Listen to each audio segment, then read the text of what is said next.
జయశంకర్ భూపాలపల్లి జిల్లాలో అకాల వర్షాలు పడుతున్నాయి. భూపాలపల్లి మండలం గొల్ల బుద్దారంలో అకాల వర్షంతో రైతులు తీవ్రంగా నష్టపోయారు.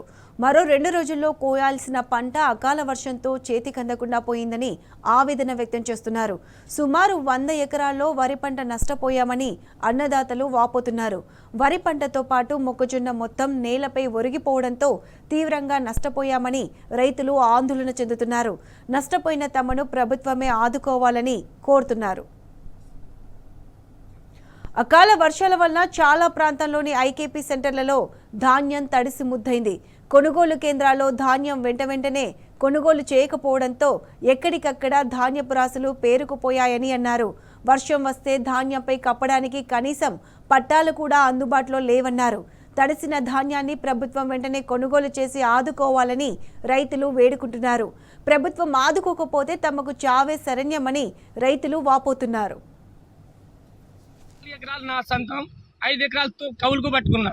ఆ కౌలు భూమి కూడా అప్పు తీసుకొచ్చి వాళ్ళు ముందు ఇస్తేనే వాళ్ళు కౌలుకి ఇచ్చినట్టు ఉన్నారు కాబట్టి అప్పు తీసుకొచ్చి కౌలు కట్టిన. ఇప్పుడు ఆ అప్పు కోసం మస్తు పరిచయం అయ్యేటట్టున్నారు. ఇప్పుడు ఆ అప్పు ఎట్లా కట్టాలి? మొత్తం పంట అంతా నష్టమైపోయింది. కాబట్టి మాకు కొంచెం ప్రభుత్వం నుండి కొంచెం సాయం చేయాలని మేము కోరుకుంటున్నాం సార్. ఇంతకుముందు ఏం చేసింది? కేసీఆర్ ప్రభుత్వం ఉన్నప్పుడు రైతు బంద్ చేసింది. ఇక కాంగ్రెస్ ప్రభుత్వం వచ్చిన కానించి రైతు బంధు లేదు, ఏది లేదు. నేను వేరే అప్పుగా తెచ్చుకొని ఈ పంట పండించుకుంటే వాకాల వర్షంతో రాత్రి రాళ్ళ వర్షం పడి ఉన్న పంట మొత్తం నేల మట్టం అయిపోయింది. వర్షకాలం పెట్టినాం, వర్షకాలం పెడితే కూడా మాకు అప్పుడు నష్టపోయి అప్పుడు ఇట్లనే ఏడ్చుకుంటున్నాం. అప్పుడు చేతికి అందలే పంట. ఇప్పుడన్నా బతుకుతాం కదా, 2 ఎకరాలు పెడితే 2 ఎకరాలల్లో గింజ చేతికి రాదు.